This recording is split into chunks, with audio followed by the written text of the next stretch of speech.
ತಮ್ನೈಲ್ ನೋಡಿ ಏನ್ ಗುರು ಹಿಂಗ್ ಹೇಳ್ತಿದ್ಯಾ ಅಂತ ಈ ವಿಡಿಯೋ ನೋಡೋದಕ್ಕೆ ನೀವು ಬಂದಿರಬಹುದು, ಅಥವಾ ಇವನ್ ಏನ್ ಹೇಳ್ತಾನೆ ಅಂತ ಕೇಳೋದಕ್ಕೂ ಬಂದಿರಬಹುದು. ಎಸ್ ಗುರುವೆ, ನಾವ್ ಹೇಳ್ತಾ ಇರೋದು ನಿಜಾನೇ, ಮತ್ತು ನೀವು ಕೂಡ ಈ ಮಾತು ನಿಜ ಅಂತ ಈ ವಿಡಿಯೋ ಮುಗಿಯುವಷ್ಟರಲ್ಲಿ ಒಪ್ಕೋತೀರಾ. ಮತ್ ಇನ್ಯಾಕ್ ತಡ ಮಾಡೋದು, ಈ ವಿಚಾರದ ಬಗ್ಗೆ ಚರ್ಚೆ ಶುರು ಮಾಡ್ಕೋಣ ಬನ್ನಿ. ಹಾಯ್, ಎಲ್ರಿಗೂ ನಮಸ್ಕಾರ ಅಂಡ್ ವೆಲ್ಕಮ್ ಟು ಖಡಕ್ ಸಿನಿಮಾ. ನಮ್ಮ ರಾಕಿಂಗ್ ಸ್ಟಾರ್ ಯಶ್ ಸದ್ಯಕ್ಕೆ ಭಾರತದ ಪ್ಯಾನ್ ಇಂಡಿಯಾ ಸ್ಟಾರ್ ಗಳ ಪಟ್ಟಿಯಲ್ಲಿ ಮುಂಚೂಣಿಯಲ್ಲಿ ನಿಲ್ತಾರೆ. KGF ಚಾಪ್ಟರ್ 1, KGF ಚಾಪ್ಟರ್ 2 ಮತ್ತು ಇನ್ನೂ ರಿಲೀಸ್ ಆಗಬೇಕಾಗಿರುವಂತಹ ಟಾಕ್ಸಿಕ್ ಮತ್ತು ರಾಮಾಯಣ, ಬೇರೆ ಬೇರೆ ಭಾಷೆಯವರಿಗೆ ಯಶ್ ಅವರು ಅಂದ್ರೆ ನೆನಪಾಗದೆ ರಾಕಿ ಬಾಯ್ ಮತ್ತು ಈ 4 ಸಿನಿಮಾಗಳು. ಆದ್ರೆ ನಮ್ಗೆ ಶುರುವಾಗೋದು ಮೊಗ್ಗಿನ ಮನಸ್ಸು ಎಂಬ ಮುಗ್ಧ ಮುದ್ದು ಮುಖದ ಹುಡುಗನಿಂದ. ನಮ್ಮ ರಾಕಿ ಬಾಯ್ ಅವರ ಬೇರೆ ಸಿನಿಮಾಗಳನ್ನ ನೋಡದೇ ಇರುವಂತಹ ಪ್ರೇಕ್ಷಕರು ಯಶ್ ಅವರು ರಾಮಾಯಣ ಸಿನಿಮಾದಲ್ಲಿ ರಾವಣನ ಪಾತ್ರ ಒಪ್ಕೊಂಡು ಮಾಡ್ತಿರೋದನ್ನ ನೋಡಿ ಸ್ವಲ್ಪ ಜನ ಇದು ಇವ್ರಿಗೆ ಬೇಕಿತ್ತಾ ಅಂತ ಹೇಳಿದ್ರು.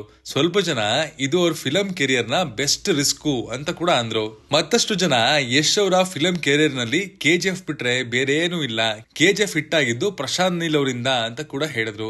ಇನ್ನು ಬೇಕಾದಷ್ಟು ಜನ ಬೇಕಾದಷ್ಟು ತರ ಮಾತಾಡಿದ್ರು. ಯಶ್ ಅವರ ಈ ನಡೆ ಬೇರೆಯವ್ರಿಗೆ ಆಶ್ಚರ್ಯ ಮೂಡಿಸಿರ್ಬೋದು, ಆದ್ರೆ ನಮ್ಗಲ್ಲ. ಹೌದಾ, ಯಾಕೆ ಅಂತ ನೀವು ಕೇಳಬಹುದು. ಎಸ್, ಅದಕ್ಕೆ ನನ್ನ ಹತ್ರ ಉತ್ತರ ಇದೆ.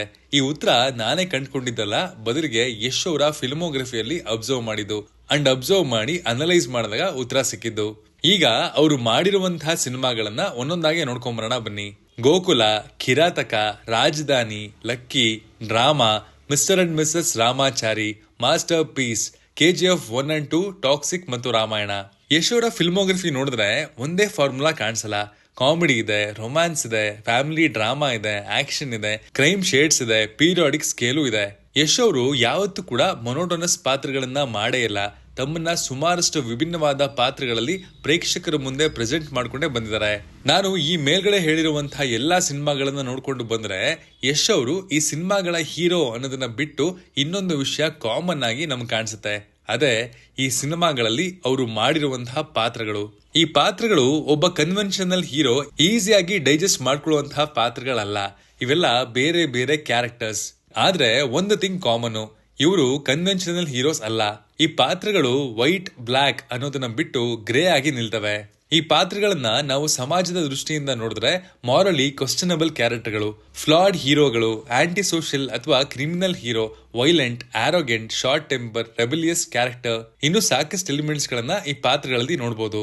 ಉದಾಹರಣೆಗೆ ತಗೊಳ್ಳಿ, Kirataka, Drama, Lucky, Mr and Mrs Ramachari. ಈ ಸಿನಿಮಾಗಳಲ್ಲಿ ಆ ಪಾತ್ರಗಳು ಇಮ್ಮೆಚೋರ್, ಸೆಲ್ಫಿಶ್ ಮತ್ತು ಈಗೋಗಳಿಂದ ಕೂಡಿದೆ.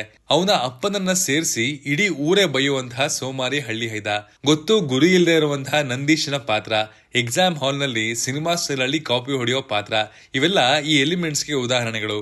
ಇನ್ನು ರಾಜಧಾನಿ, ಮಾಸ್ಟರ್ ಪೀಸ್, KGF 1 and 2 ಈ ಪಾತ್ರಗಳಿಗಂತೂ ಒಂದು ತಂದೆ ತಾಯಿ ತಮ್ಮ ಮಗ ಹೇಗೆ ಬದುಕಬಾರ್ದು ಅಂತ ಅಂದ್ಕೊಳ್ತಾರೋ ಆ ತರದ ಜೀವನ ನಡೆಸುವಂತಹ ಪಾತ್ರಗಳು. ದುಡ್ಡುಗೋಸ್ಕರ ಏನ್ ಮಾಡೋದಕ್ಕೂ ರೆಡಿ ಇರುವಂತಹ ಪಾತ್ರ. ಇವನ್ನ ಆಂಟಿ ಸೋಷಿಯಲ್ ಅಂತ ಹೇಳ್ಬೋದು. ಹಾಗಾಗಿ ರಾವಣ ಯಶ್ ಅವರ ಕೆರಿಯರ್ಗೆ ಕಂಪ್ಲೀಟ್ ಡಿವಿಯೇಷನ್ ಅಲ್ಲ, ಬಹುಶಃ ಇದುವರೆಗೂ ಅವರು ಎಕ್ಸ್ಪ್ಲೋರ್ ಮಾಡಿರುವಂತಹ ಗ್ರೇ ಕ್ಯಾರೆಕ್ಟರ್ಸ್ ನ ಮತ್ತೊಂದು ದೊಡ್ಡ ವರ್ಷನ್ ಆಗಿದೆ ಅಷ್ಟೇ. ಯಶ್ ಅವರು ಈ ರೀತಿಯ ಪಾತ್ರಗಳನ್ನ ಚೂಸ್ ಮಾಡೋದಕ್ಕೆ ಬಲವಾದ ಕಾರಣ ಕೂಡ ಇದೆ. ಈ ತರದ ಕ್ಯಾರೆಕ್ಟರ್ ಗಳಿಗೆ ಒಂದು ವಲ್ನರಬಿಲಿಟಿ, ನುವಾನ್ಸಸ್ ಮತ್ತೆ ಯುನೀಕ್ ಐಡೆಂಟಿಟಿ ಕೂಡ ಇರುತ್ತೆ. ಈ ರೀತಿಯ ಪಾತ್ರಗಳನ್ನ ಕನ್ವಿನ್ಸಿಂಗ್ ಆಗಿ ಪರ್ಫಾರ್ಮ್ ಮಾಡೋದು ತುಂಬಾನೇ ಕಷ್ಟ. ಅಂಡ್ ಯಶ್ ಅವರು ಇದನ್ನ ಸುಲಭವಾಗಿ ಮಾಡಿದ್ರು. ಈ ತರದ ಪಾತ್ರಗಳಿಗೆ ಜನಗಳು ಕನೆಕ್ಟ್ ಆಗೋದಕ್ಕೆ ತುಂಬಾ ಟೈಮ್ ತಗೊಳ್ಳೋದಿಲ್ಲ.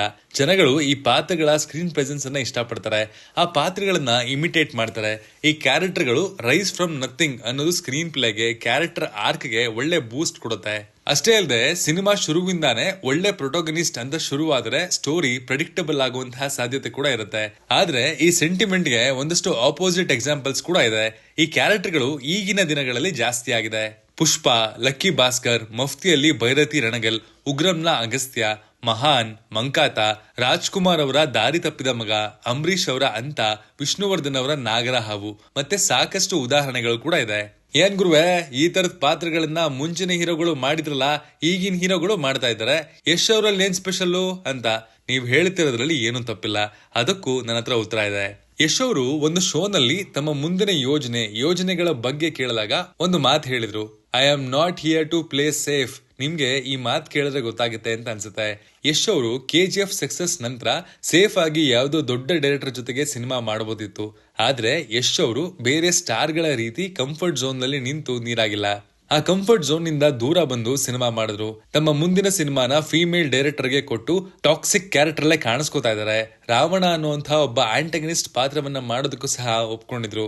ರಾವಣನ ಕ್ಯಾರೆಕ್ಟರ್ಗೆ ಇವರು ಸೂಟ್ ಆಗ್ತಾರಾ ಅಂತ ಸುಮಾರಷ್ಟು ಜನ ಕ್ವಶನ್ ಮಾಡಿದ್ರು. ಅವ್ರಿಗೆಲ್ಲ ಟ್ರೈಲರ್ ನಲ್ಲಿ ತಮ್ಮ ಡಾಮಿನೇಷನ್ ಇಂದ ಉತ್ತರ ಕೊಟ್ಟಿದ್ದಾರೆ. ಈ ರಿಸ್ಕ್ಗೆ ನಮ್ಮ ಕಡೆಯಿಂದ ಒಂದು ಚಪ್ಪಾಳೆ ಬರಲೇಬೇಕು.